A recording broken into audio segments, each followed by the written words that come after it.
Tous, bienvenue dans ce live du 20 juin sur Instagram.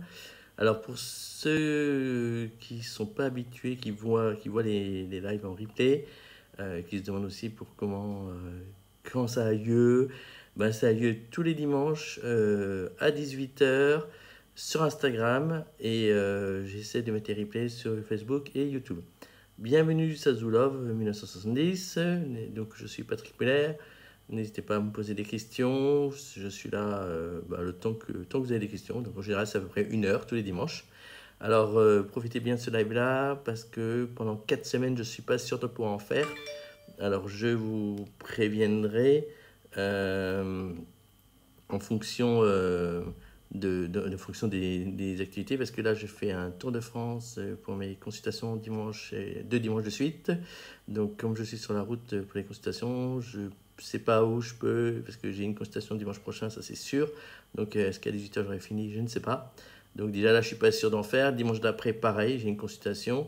Donc là aussi, c'est pareil. Donc, et après, je vais peut-être prendre des vacances. Donc, puisque c'est la période, donc là aussi, je suis pas sûr de pouvoir être là. Donc profitez bien de ce live d'aujourd'hui.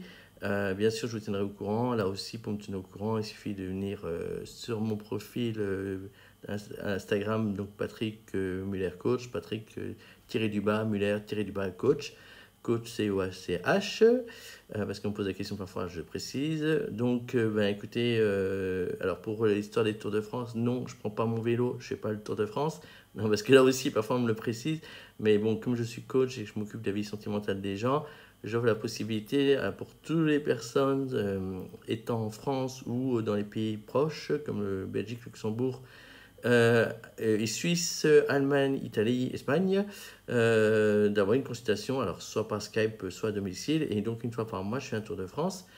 Moi, j'appelle ça le tour de France, mais parfois, il est élargi au reste de l'Europe pour ceux qui veulent me voir dans toute la France. Donc, pour le mois de juillet, ça commence vendredi qui vient, pendant 12 jours. Donc, c'est un gros tour de France.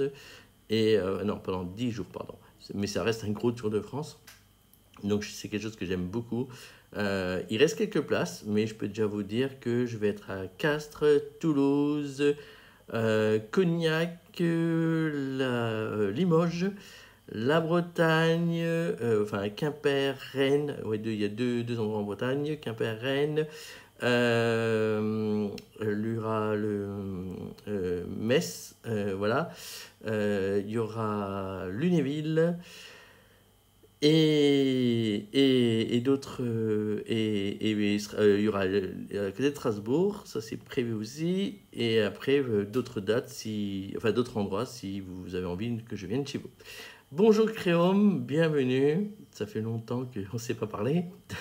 Bienvenue à votre fils aussi, parce que je suis sûr qu'il est derrière votre écran. Si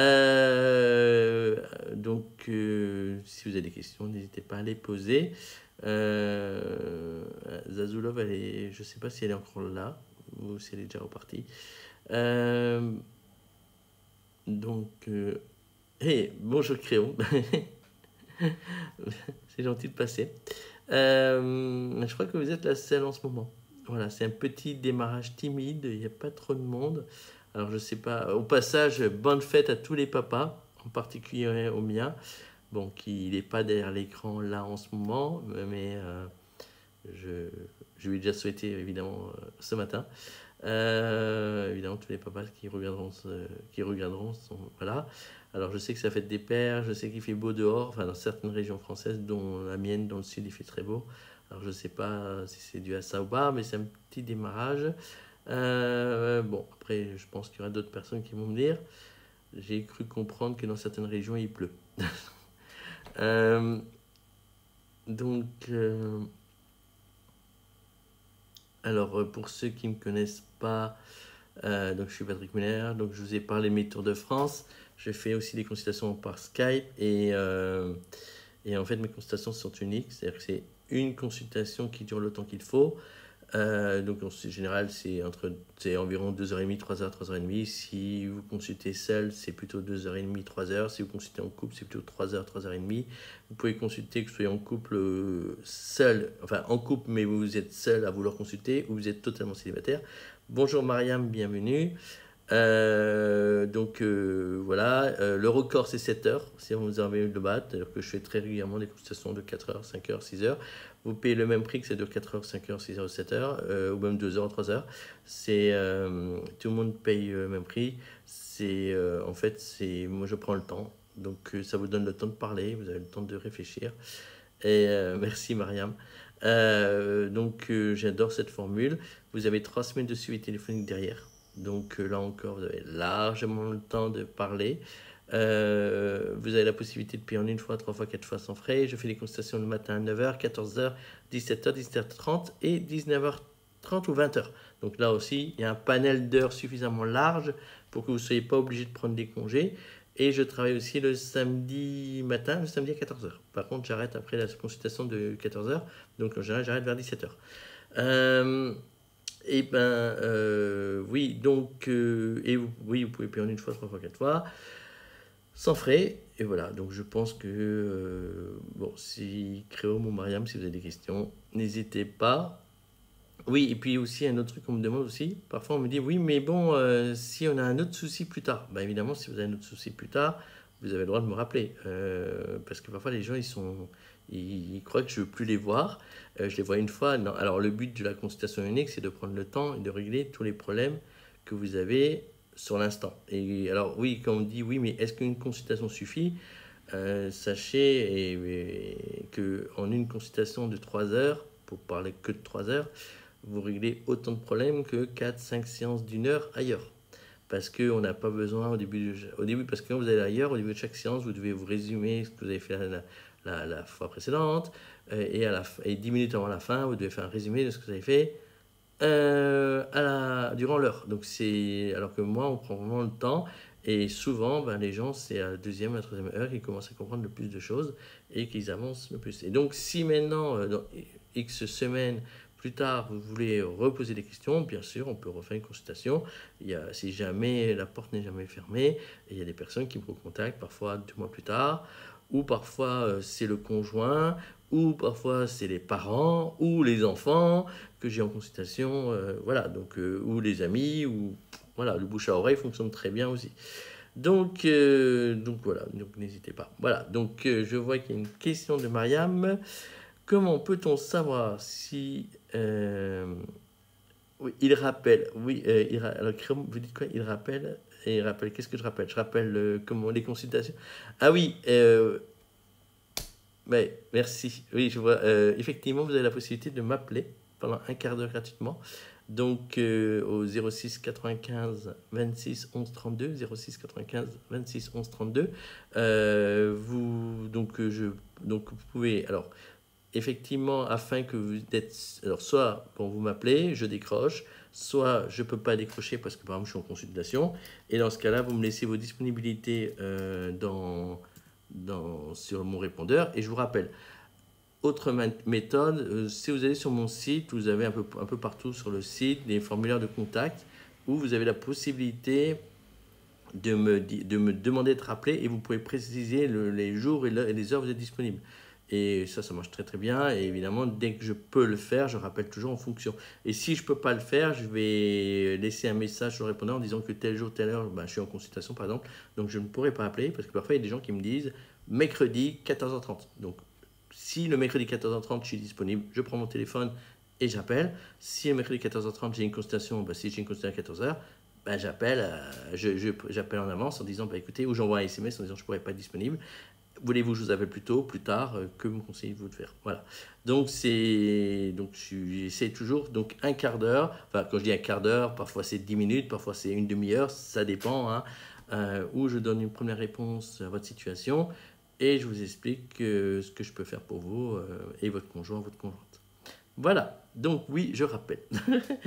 Alors, Mariam, une question pour tout à l'heure. Alors, comment peut-on savoir si on n'a plus à un homme à la première rencontre? Y a-t-il des signes? Alors, je ne fais pas la séduction. Donc, c'est pas mon domaine de prédilection, mais il peut y en avoir, comme il peut y avoir rien du tout. C'est-à-dire, tout dépend de ce que la personne a envie de vous donner, vous transmettre comme information. Il y a des personnes qui sont capables de mettre le masque, bouf, et vous ne saurez pas. ils ne vous diront pas que vous leur avez plu. Et puis il y a des personnes qui sont très aussi flagrants.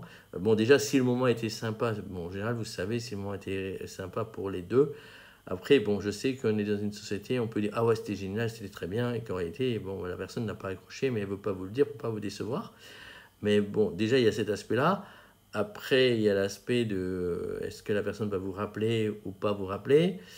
Euh, donc, s'il rappelle, bon, évidemment, c'est toujours bon signe. Alors bon, moi, j'aime pas les questions, j'aime pas les stratégies du style combien de temps faut-il laisser entre chaque appel.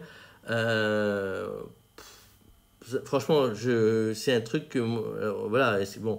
Il faut, alors, ne pas, quand il y a un appel, alors bon, là, je fais une petite digression, mais quand il y a un appel, il ne faut pas répondre tout de suite. Bon, ça, enfin, il ne faut pas répondre tout de suite au message. Ok, maintenant, est-ce qu'il faut répondre au bout d'une heure, au bout de 2 heures, au bout de 3 heures? Faites-le, écoutez votre intuition. Moi, franchement, écoutez votre intuition n'est pas vos peurs, hein, je précise.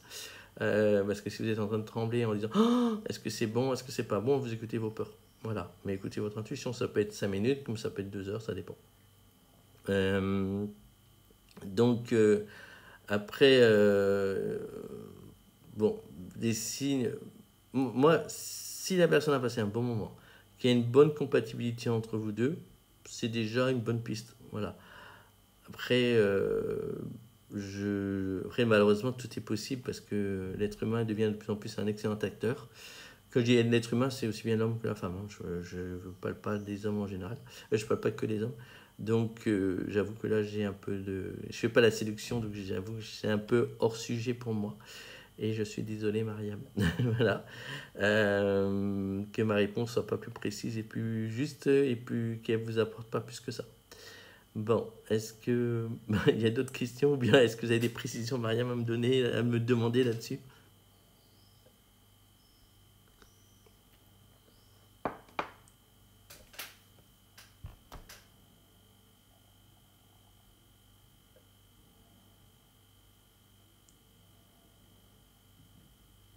Alors, je comprends tout à fait, pas de souci. Merci, Mariam. Problème de couple, c'est plus mon domaine. Problème vie personnelle, coach de vie, problème sexuel, tout ça, c'est beaucoup plus mon domaine que la séduction. Alors, d'ailleurs, pourquoi la séduction, c'est pas mon domaine? Parce qu'en fait, moi, je trouve que la séduction, c'est un peu contradictoire. Enfin, c'est devenu un problème. Pour moi, c'est devenu quelque chose de limite malsain, parce que c'est du théâtre, on n'est pas nous-mêmes. Donc, moi, je fais tout pour apprendre aux gens à être heureux. Donc, être heureux, c'est par définition déjà être soi-même, s'assumer tel qu'on est, reconnaître ses erreurs, avancer. Euh, et la séduction. Alors, bonjour, Princesse Vinnie, bienvenue. N'hésitez pas à me poser vos questions. Et bon, et la séduction, c'est tellement devenu une épreuve aussi importante que le bac, quoi. C'est-à-dire qu'il faut tellement faire ses preuves, être à la hauteur, ne pas faire l'erreur de trop, voilà, et la sincérité, elle est où là. J'aime pas trop l'histoire de la sincérité. Moi, je trouve que il y a un petit côté malsain. Tinder, c'est génial, on dit oui, c'est génial, on trouve une personne comme ça. Ok, c'est vrai, mais on va focaliser sur une photo, donc il faut que la photo soit parfaite. Euh, et puis après, derrière, la personne, bon, il y aura une rencontre. Alors, bon, bah, c'est génial, mais là, donc, c'est comme un concours, quoi. On passe au bac, quoi. Donc voilà, donc c'est pour ça que j'aime bien, je préfère une rencontre au travail où on prend le temps parce qu'on se rencontre dans un contexte qui n'est pas un contexte de séduction. Donc on n'est pas là pour ça, on ne cherche pas à connaître la personne et progressivement on apprend à connaître la personne et on trouve la personne super intéressante. Et là c'est génial parce que là on sait que ce qui nous intéresse de cette personne c'est quelque chose qu'elle a maintenant, c'est ses vraies valeurs. On apprend à connaître les vraies valeurs. Et un couple qui dure, c'est un couple où, je dis toujours, où on a travaillé sur soi, donc tous les blocages ont sauté, et les valeurs sont respectées, quoi. Donc voilà, donc c'est pour ça que la séduction, de nos jours, les coachs en séduction, c'est des personnes qui sont très compétentes pour convaincre une autre personne. Donc convaincre, ça peut vouloir dire, c'est comme le marketing, c'est comme la vente, c'est-à-dire on vend un produit, quoi. Et ça, je suis pas très très fan de ça. Voilà, bon, mais c'était juste un aparté, voilà. J'espère que personne n'est parti. Bon, apparemment aussi, je crois que Princesse Minnie est repartie. Ah non, Princesse Minnie toujours, pardon, excusez-moi. Donc, n'hésitez pas à me poser des questions, hein, Princesse Minnie ou à Mariam, n'hésitez pas à me poser vos questions. C'est Créum qui est parti, pardon. Donc, est-ce qu'il y a d'autres questions sur le couple, la vie sentimentale, la vie de femme, puisque vous êtes deux femmes, ou sur les hommes, hein, si vous voulez des questions. Voilà, n'hésitez pas.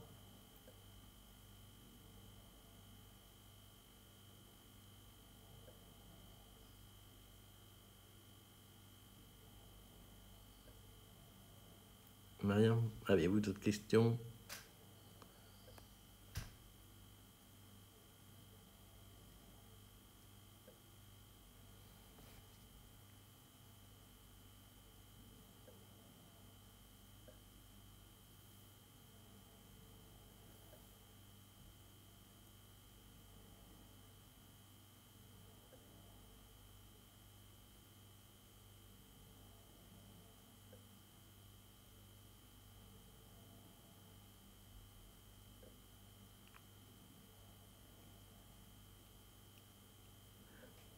Alors, est-ce qu'il y a d'autres questions? Oui, non.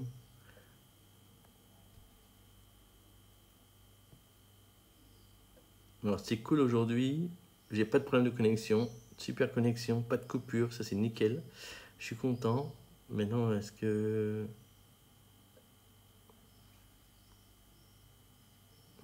Pour une fois qu'on n'a pas de problème de coupure, des choses comme ça, autant en profiter.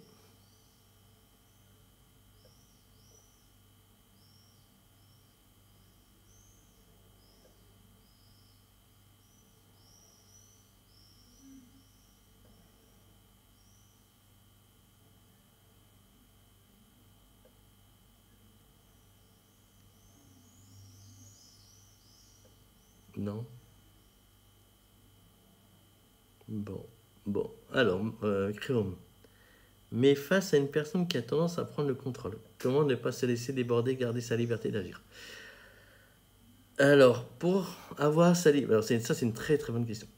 Pour avoir sa liberté d'agir, il faut ouvrir les yeux. Alors, donc déjà, et ça c'est il y a deux choses qui sont difficiles, c'est ouvrir les yeux et ne plus être sous l'emprise. Alors, c'est des choses qui sont difficiles, mais une fois qu'elles sont faites, ben après c'est très facile. C'est-à-dire que quand vous êtes amoureux, amoureux ou amoureuse, et que vous tenez à cette relation, ben forcément vous allez faire des efforts, des compromis, même si comme je dis toujours, il faut jamais faire d'efforts.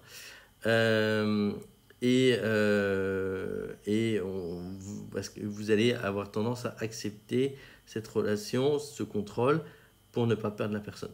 Même si, et ça je l'ai eu dans toutes les femmes que j'ai, enfin dans toutes les histoires où j'ai aidé les femmes qui étaient des manipulateurs, toute femme a eu des moments de révolte, de dispute, et toute femme a eu un moment envie de mettre fin à la relation, voire a mis fin à la relation. Et, mais bon, est revenu parce que soit est revenu ou soit cédé, ou finalement cédé, voilà, parce qu'il y a l'emprise. Alors après, il y a des personnes qui me consultent, c'est flagrant qu'il y a une emprise, je leur dis ou je leur fais comprendre, parce que bon, c'est le manipulateur à côté, c'est pas toujours évident.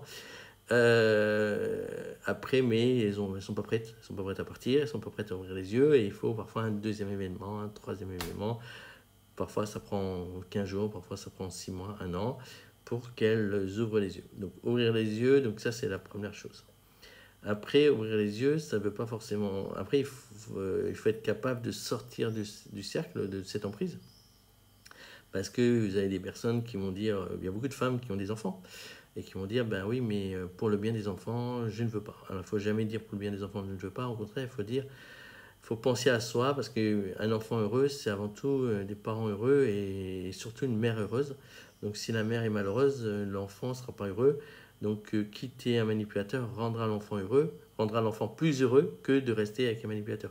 Après, bon, si le manipulateur est le père biologique de l'enfant, c'est sûr que le manipulateur reverra l'enfant. Et voilà, mais ça, et donc c'est pas le bonheur de l'enfant et c'est pas garanti à 100%, mais ça sera toujours plus, l'enfant sera toujours mieux que si le couple reste uni. Et ça, je vous promets, je l'ai vérifié des centaines de fois. Donc, il y a beaucoup, comme dit, il faut toujours penser, il faut être. Alors, je sais que c'est très dur à entendre ce que je suis en train de dire. Je sais que il y a beaucoup de mamans qui ont juste envie de dire, de me tuer, quoi. Enfin, on va dire. Mais je vous promets que, mesdames, si vous m'entendez, et ça, c'est plusieurs années d'expérience que je vous le dis, si vous voulez des enfants heureux, il faut que vous soyez heureuse. Voilà. Ça, c'est très très important. Donc quitter, se rendre compte que ça va pas, et ensuite quitter la personne. Parce que la personne, même si vous vous rendez compte, même si vous êtes sûr, certain que ça ne va pas, si vous restez dans cette relation toxique, vous ne serez jamais heureuse. C'est pas possible. Donc il faut sortir, il faut casser, il faut qu'il y ait une rupture. Et une fois qu'il y a une rupture, là on peut commencer à parler de reconstruction.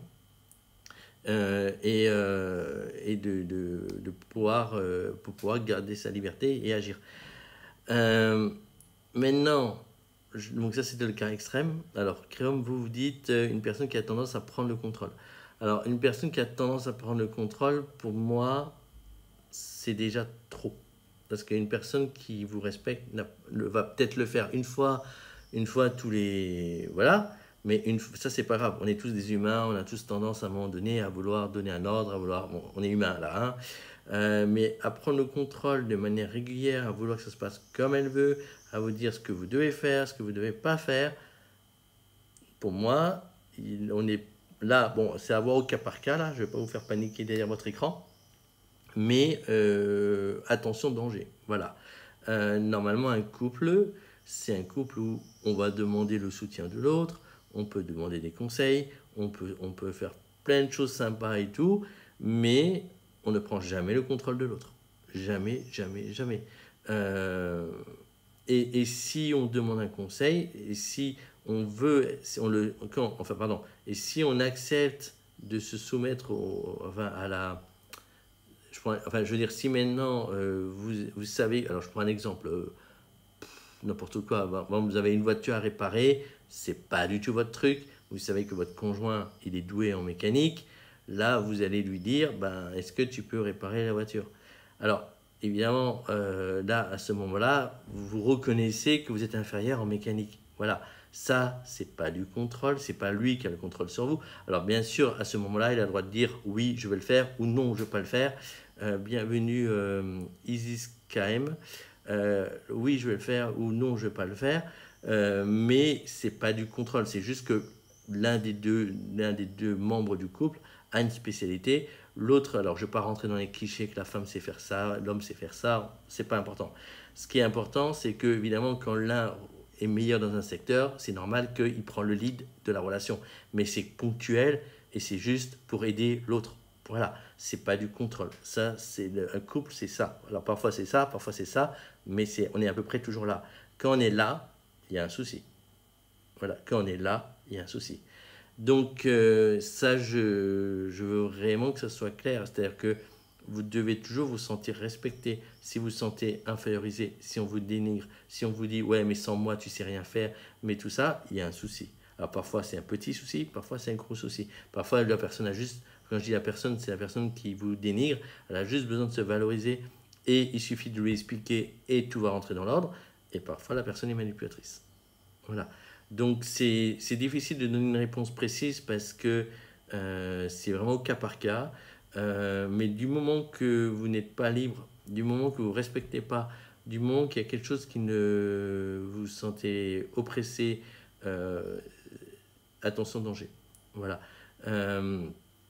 Alors, Marianne, vous dites pas loin des pervers narcissiques. Alors, les pervers narcissiques, bon, par honnêteté, que moi je suis coach, je peux pas dire que telle personne est pervers narcissique ou pas parce que c'est un diagnostic médical d'un psychiatre et n'étant pas psychiatre, j'ai pas le droit. Mais effectivement, bon, le pervers narcissique, on sait tous que c'est quelqu'un qui va jouer avec la personne, qui va utiliser la personne. Tant que la personne a un intérêt, il va tout faire pour que la personne puisse jouer. Et la personne, le pervers va s'amuser avec cette personne, il va tout faire pour que avoir le jouet le plus longtemps possible, soit la personne, soit la personne n'est plus, le jouet n'intéresse plus le parent narcissique, et dans ce cas-là, bon, ben, le parent narcissique va laisser tomber la personne. Donc là, c'est encore pire, effectivement. Maintenant, là, j'essaie de, bon, je m'occupe au niveau inférieur, voilà, mais vous savez, normalement, vous devez être capable d'être heureux tout seul. Vous devez être capable d'être heureuse par vous-même. Sinon, tous les célibataires seraient en dépression, quoi. Donc, si vous êtes capable d'être heureux par vous-même, l'autre, c'est juste un plus. C'est très bien, hein. Le plus, c'est très très bien, quoi. Bon, c'est la cerise sur le gâteau, quoi. Voilà. Si vous n'êtes pas capable d'être heureux par vous-même, ça veut dire que vous êtes dépendant affectif. Et là, bon, il y a énormément de gens qui sont dépendants affectifs. C'est ceux que je rencontre le plus. Pratiquement une personne sur deux, voire les 2 personnes que j'ai en consultation sont dépendants affectifs. C'est quelque chose qui est très courant dans notre société française. Mais quand vous êtes dépendant affectif, vous ouvrez la porte aux manipulateurs et manipulatrices. Pourquoi? Parce qu'un manipulateur, il va constater qu'avec vous, que vous êtes en demande d'affection, que vous êtes comme un drogué qui a besoin de sa dose. Donc, soit il va vous la donner, votre dose d'affection, soit il ne va pas vous la donner. Il peut jouer avec vous, il peut commencer il vous tient, quoi. Et là, il y a un gros souci qui commence à s'installer. Donc, après, des gens qui sont dépendants affectifs ne tombent pas tous sur des manipulateurs ou tous sur des manipulatrices. Heureusement, sinon ça ne s'en sortirait plus. Mais oui, mais c'est la porte ouverte. C'est-à-dire que pour qu'une personne puisse contrôler, il faut qu'il y ait une personne qui accepte d'être contrôlée. Je sais que c'est moche, mais c'est comme ça. Je sais que c'est horrible de dire ça, mais c'est ce qui se passe. C'est-à-dire que pour que le jeu fonctionne, il y a une personne qui, à un moment donné, est en état de faiblesse et va accepter qu'une autre la contrôle parce qu'elle veut être mieux, cette personne, et elle croit que l'autre peut l'aider. Et en échange, elle va accepter son contrôle. Jusqu'au moment où elle se rend compte que ça ne va plus. Et là, du coup, on essaie de sortir de ce contrôle, comme j'expliquais avant. Donc, quand on dit créum, ne pas se sentir inférieur, oui, c'est tout à fait ça. Il ne faut pas se sentir inférieur, il faut vraiment se sentir sur un pied d'égalité. Du moment qu'il y a un décalage, alors après, il peut y avoir, alors là, je fais juste une petite parenthèse, il peut y avoir aussi un décalage quand l'un des deux travaille sur soi et l'autre ne travaille pas sur soi. Mais ça, c'est un décalage qui peut durer ou être ponctuel. Il sera ponctuel si l'autre personne travaille sur elle, et il peut durer si l'autre ne travaille pas sur elle. Et là, forcément, c'est un problème de... Mais là, on rentre pas... C'est pas du contrôle, ça. La notion de contrôle, c'est vraiment quelque chose... Il faut être très, très vigilant. Et pensez aux sectes. Les sectes, c'est aussi un très, très bon exemple de ce qui peut se passer. Une secte, vous avez des adeptes qui croient que le gourou est important pour eux, alors peu importe le domaine que le gourou met en avant là, mais qu'il est important pour eux, qu'il est le phare, la personne à suivre. Voilà, pourquoi on rentre dans une secte? Parce qu'à un moment donné, on est faible. Et la secte va arriver à ce moment-là et va dire les paroles qui nous font plaisir et on va accrocher. Voilà, donc enfin, on va accrocher. Bon, moi, je ne suis jamais rentré dans une secte, mais bon, vous savez tous comment ça se passe. Donc, pourquoi un manipulateur va avoir une emprise sur une personne? Parce qu'à un moment donné, on est faible. Et à ce moment-là, alors il ne faut pas non plus s'en vouloir d'avoir été faible à un moment donné. Bon, ça aussi, c'est quelque chose, combien de femmes me disent, mais pourquoi j'ai fait des enfants avec un manipulateur? Pourquoi? Les pauvres, ils vont en entendre parler pendant des années. Oui, mais à ce moment-là, il s'est passé des événements qui ont fait que vous étiez faible, vous avez eu envie d'avoir des enfants, vous avez cru que l'homme avec que vous côtoyez pourrait être un bon père, et d'ailleurs un manipulateur peut être un bon père aussi, hein, ça c'est possible aussi, l'un n'empêche pas l'autre, bon c'est pas toujours le cas, même rarement le cas, mais l'un n'empêche pas l'autre, et oui, du coup vous avez eu des enfants. Bon après ça peut être aussi des accidents, mais il n'y a pas de... Il ne faut pas vous en vouloir, il faut... Peu importe dans quelle situation vous êtes aujourd'hui, ce qui est le plus important, c'est de vous en sortir. Voilà. Et s'en sortir, tout le monde a le droit au bonheur. Je le dis à chaque fois, je le pense à chaque fois. Tous les gens qui m'ont écouté ont progressé vers ce bonheur. Après, il y en a qui sont très très heureux, il y en a qui sont en voie pour être heureux, tout dépend de ce que chacun, enfin, la route que chacun suit. Mais voilà. Alors, je ne sais pas si j'ai répondu à la question de Créome. En tout cas, bon, je sais que j'ai élargi le sujet, mais je pense que c'était nécessaire d'élargir le sujet. Ou bien s'il y a d'autres questions.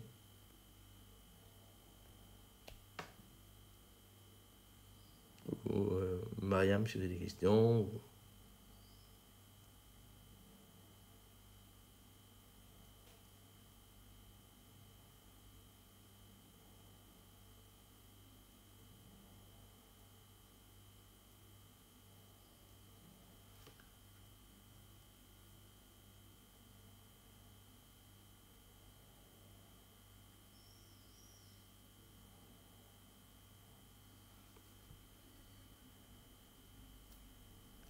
Est-ce qu'il y a d'autres questions?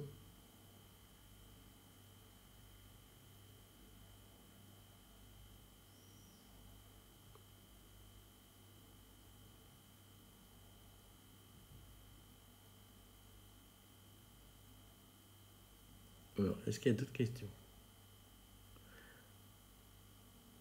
Bon, s'il n'y a pas d'autres questions, on va en rester là. Ça fera un petit live du dimanche.